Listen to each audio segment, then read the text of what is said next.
प्रपन्नाति हरे प्रसीद प्रसीद मातर् जगतोऽखिलस्य प्रसीद विश्वेश्वरि पाहि विश्वम् त्वमेश्वरी देवी चराचरस्य शरणागत दीनार्थ परित्राणपरायणे सर्वशार्ति हरे देवी नारायणी नमोस्तुते। नमस्कार, स्वागत है आपका आचार्य वाणी में। मैं आचार्य डॉक्टर विक्रमादित्य आपके साथ और आज का विषय है कन्या राशि वालों के लिए ग्रहों का योग जुलाई के आरंभ काल में किस प्रकार का रहेगा। कन्या राशि के स्वामी बुध है और बुध इस वक्त आपकी राशि में यदि देखा जाए तो सही स्थिति में ही चल रहे हैं और वो आपकी राशि के दृष्टिकोण से एक यदि और ग्रहों का देखा जाए तो स्थिति परिवर्तन का योग बड़ा अच्छा बनता दिखाई दे रहा है। आपकी राशि के दृष्टिकोण से बृहस्पति महाराज अभी उदय होने का योग बना रहे हैं और ये बुध के उदय बृहस्पति के उदय होते ही आपके लिए कई मामलों में जो कार्य बिल्कुल आपको ऐसा दिखाई दे रहा है कि रुके हुए हैं उनमें गति प्राप्त होने की नई आशा उत्पन्न होने के योग बन जाए और कई स्थितियां ऐसी आती दिखाई दे रही हैं जो विशेष तौर पर एक परिवर्तन का योग बन रहा है। विशेष तौर पर उसको यदि समझे शनि को कंट्रोल करना पड़ेगा क्योंकि जुलाई के महीने में शनि अब वक्री होने जा रहे हैं और ये वक्री हुए शनि कहीं ना कहीं आपकी गाड़ी जो आगे बढ़ने के योग बनाएगी बाकी सब ग्रहों के दृष्टिकोण से वो पीछे की तरफ वो खींचते दिखाई देंगे। तो शनि को मनाना पड़ेगा। शनि को मनाने का आपको लगातार प्रयास करते रहना पड़ेगा क्योंकि शनि बिल्कुल विचित्र स्थिति में जाएंगे। 4 महीने के लिए शनि वक्री होने के योग भी बनाने की स्थिति में आ गए हैं। ऐसे सिलसिलेवार तरीके से आपको समझ लेना चाहिए ग्रह नक्षत्र कहाँ किस दिशा में आपको खींचते दिखाई दे रहे हैं।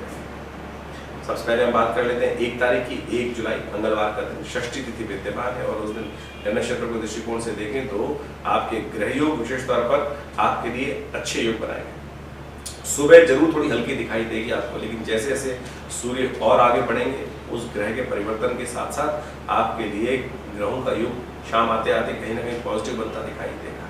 तो इसलिए सुबह के समय कोई बड़ा महत्वपूर्ण कार्य हो उसको छोड़ दीजिए, आगे बढ़ाने का प्रयास करेंगे तो शाम दोपहर आते आते करीब 3 बजे के बाद से परिवर्तन की स्थिति ग्रह नक्षत्र दिखा रहे हैं।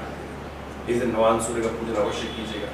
इन दिनों आपके बृहस्पति महाराज आपकी राशि के दृष्टिकोण से भी देखा जाए तो आपके सुख के भाव के स्वामी, व्यापार के स्वामी विशेष तौर पर कई प्रकार से कमजोर स्थिति में चल रहे हैं। सूर्य के कारण से अस्त चल रहे हैं बृहस्पति और वो आज बृहस्पति को प्रसन्न करने के लिए खासकर बृहस्पति को शक्ति देने के लिए सूर्य की एक विशेष तौर पर स्थिति बनती है। इसको कहा जाता है वैवस्वान सप्तमी। इस दिन भगवान सूर्य को इसी नाम से पूजन कर उनको जल अवश्य देना चाहिए। कहा जाता है कि सूर्य के नेगेटिव प्रभाव को दूर करने के लिए अच्छा योग बनता है आपकी राशि के दृष्टिकोण से। सूर्य आपके महत्वाकांक्षी भाव के स्वामी है और कई प्रकार से आपको पुरुषार्थ को थोड़ा सा नेगेटिव तरफ ले जाने का प्रयास कर सकते हैं। तो ध्यान रखते हुए इस उपाय को करेंगे तो अच्छा रहेगा। 2 तारीख की हम बात करें तो बुधवार का दिन है, सप्तमी तिथि विद्यमान है और ग्रह नक्षत्र के दृष्टिकोण से और ग्रह योग जो है वो आपके लिए नई शक्ति का संचार करते दिखाई दे रहे हैं। ग्रह योग दिखा रहे हैं कि आपके अंदर अच्छा एक नया सामर्थ्य उदय होने के योग बनेंगे। सूर्य नए जो शक्ति से उदय हुए हैं आपकी राशि के दृष्टिकोण से इस दिन वो नया प्रकाश लेकर आए हैं और चीजों को नया करने का उत्साह मन में रहेगा और नया करना चाहे तो एक मुहूर्त भी बहुत बढ़िया बन रहा है। इस दिन सुबह 11 बज के करीब 6 मिनट से लेकर 11 बज के 58 मिनट तक का एक मुहूर्त बन रहा है जो आपको विजय देने की योग बनाएगा। सर्व कामों को सिद्ध करने की तरफ ले जाएगा। तो इस शक्ति को उपयोग करने का प्रयास करें। इस विचार में जो नया कार्य करने का विचार मन में उदय हो रहा है तो बहुत देर डिले करने की जरूरत नहीं है, उस पर कार्य तुरंत करने का प्रयास कीजिए। विजय के योग आपकी राशि में बनते दिखाई दे रहे हैं। सौभाग्य भी साथ देता दिखाई देगा। सुख का पदार्पण करने का योग बनता दिखाई दे रहा है। भगवान गणेश का स्तमन कर इस मुहूर्त का लाभ लेते हुए कार्य कीजिए, अच्छा रहेगा। 3 तारीख बृहस्पतिवार का दिन है, अष्टमी तिथि विद्यमान है और इस दिन 8वां नवरात्र है। गुप्त नवरात्र चल रहे हैं। 8वें नवरात्र के दिन भगवती महागौरी का सुंदर स्तवन करते हुए कार्य करने का प्रयास कीजिए। देखिए चीजें आपके रास्ते में बनती दिखाई देंगी आपकी राशि के अनुसार से। 4 तारीख का दिन शुक्रवार का दिन है, नवमी तिथि विद्यमान है, भट्टली नवमी का योग बन रहा है, आखिरी नवरात्र है और साथ साथ ग्रह नक्षत्र के दृष्टिकोण से इस वक्त का सूर्य उदय जो होगा वो एक गजकेसरी योग के साथ होगा। आशीर्वाद से समस्त कार्यों में विजय प्राप्ति के योग आपकी राशि में बनते दिखाई दे रहे हैं। बहुत जल्दी बृहस्पति भी उदय होने जा रहे हैं। तो ऐसे में ये तिथि आपके बड़े लोगों का आशीर्वाद लेकर जो भी कार्य करोगे ऐसा दिखा रहा है कि उसमें विशेष तौर पर गजकेसरी योग का लाभ भी मिलता दिखाई देगा। धन का योग का आपकी सफलता का लाभ भी आपकी राशि के दृष्टिकोण से इस वक्त बनता दिखाई दे रहा है। ये भट्टली नवमी है, ये अंशुल साया है। ये आंसू साया इस वक्त जो आषाढ़ मास की नौमी के दिन बनता है, शुक्ल पक्ष की नौमी के दिन, फिर 4 महीने तक कोई मुहूर्त नहीं बनता है। तो ऐसे में इस शुभ मुहूर्त का लाभ लेते हुए कार्य करने का प्रयास कीजिए। सुंदर रूप से ग्रह नक्षत्रों का योग आपके लिए लाभ का स्थिति उत्पन्न करता दिखाई दे रहा है। 5 तारीख के दिन शनिवार का दिन है और उस दिन दशमी तिथि विद्यमान है। ग्रह नक्षत्र के दृष्टिकोण से दिन आपकी राशि के दृष्टिकोण से कई मामलों में लाभ का दिन दिखाई दे रहा है, लेकिन आपको आगे के लिए पुण्यों को बढ़ाने का प्रयास करना चाहिए, क्योंकि बहुत जल्दी शनि महाराज आपकी राशि के दृष्टिकोण से सप्तम भाव में चलते हुए वक्री होने जा रहे हैं। तो इस शनि को खास तौर पर शनि के मंत्र का जप करें। नीलांजनम समवासम मधुरक्तम, अभी जो विशेष तौर पर मंत्र है उनका पूजन है, इस रूप से करने का प्रयास करें। शनि स्तोत्र का पाठ करने का प्रयास करें। आपके लिए ग्रह योग से शनि को कुछ न कुछ पुण्यों को एकत्र करने का प्रयास करें। काली चीजों का दान करें, किसी मंदिर में जाकर साबुत उड़द का दान इत्यादि इस दिन अवश्य करने का प्रयास करें, क्योंकि अगले हफ्ते ही शनि महाराज जो है वो वक्री हो जाएंगे और फिर वक्री होकर थोड़ा सा आपकी स्थिति को थोड़ा नेगेटिव कर सकते हैं। तो इसलिए शनि को मनाएं, सदा सुख पाएं, इस बात का ध्यान रखते हुए आपको कार्य करने की जरूरत है। 6 तारीख का दिन बड़ा विशेष दिन है, रविवार का दिन है, एकादशी का दिन है। उस दिन बृहस्पति अस्त स्थिति में वक्री जो एकादशी का योग बन रहा है, ग्रह नक्षत्रों के दृष्टिकोण से अस्त बृहस्पति यदि रविवार के दिन एकादशी का योग बनाए तो ऐसे में कुछ न कुछ अशांति का वातावरण बनने का योग बनता है। विश्व इस वक्त लग रहा है शांत में जा रहा है, लेकिन कहीं ना कहीं छोटी सी एक चिंगारी फिर पुनः विश्व को अशांत करने की तरफ ले जा सकती है। और ऐसे में शनि का वक्री होना फिर आगे जो बन रहा है वो विश्व को पुनः एक बार अशांत बड़े रूप में करने का योग बनाएगा। षडाष्टक योग शनि और चंद्रमा मंगल का बना ही हुआ है और शनि वक्री होकर कहीं ना कहीं चीजों को गलत तरफ ले जाने के योग बना सकते हैं। लेकिन एक अच्छा योग बन रहा है इस दिन, जो बृहस्पति उदय होने जा रहे हैं, तो शाम के समय उदय होंगे और आपकी राशि के दृष्टिकोण से यदि देखा जाए तो ये आपको सफलता, धन और कहीं ना कहीं सुख का पदार्पण करने का योग कहीं ना कहीं खुलते दिखाई देगा। ऐसे में शनि सूर्य देवताओं का शयन इस दिन होगा, देवशयनी एकादशी, और बृहस्पति का जागरण होगा। बृहस्पति पूरे वर्ष जागे रहेंगे। देवता लोग कार्तिक में जागे, देव उठनी एकादशी में जागेंगे। तो ऐसे में भगवान भोलेनाथ का सुंदर स्तवन करें। भगवान भोलेनाथ को नित्य प्रति 1 लोटा जल अर्पित करने का प्रयास करें। भगवान भोलेनाथ को दूध से स्नान कराने का प्रयास करें, तो देखिएगा ये समय जो नेगेटिव है वो आपके लिए पॉजिटिव होने का रास्ता कुछ न कुछ रूप से बनाता रहेगा। 7 तारीख सोमवार का अवसर, द्वादशी तिथि विद्यमान है। ग्रह नक्षत्रों के दृष्टिकोण से आपकी राशि के दृष्टिकोण से यदि देखें तो कहीं ना कहीं आपका समय थोड़ा सदुपयोग करने की जरूरत पड़ेगी।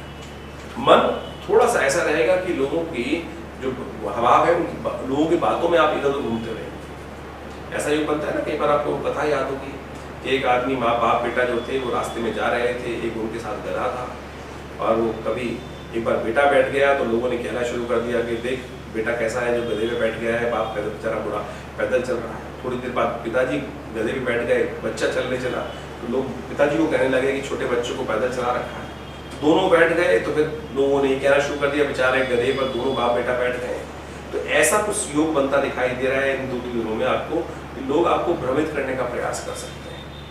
थोड़ा सा आपको तटस्थ रहना पड़ेगा, लोगों की भ्रम की बातों में ना फंसे, इस बात का ध्यान रखते हुए कार्य करोगे तो अच्छा रहेगा। थोड़ा सा कोशिश ये करें भगवान शिव की उपासना करने का प्रयास करें, ज्ञानी जनों को थोड़ा सा दूध इत्यादि वितरण करने का प्रयास करें, इससे मन को सबल होने का योग बनेगा। ज्ञानी जनों के साथ रहें, मूर्खों के साथ न रहें, इस बात का ध्यान रखते हुए कार्य करें तो अच्छा रहेगा आपकी राशि के दृष्टिकोण से।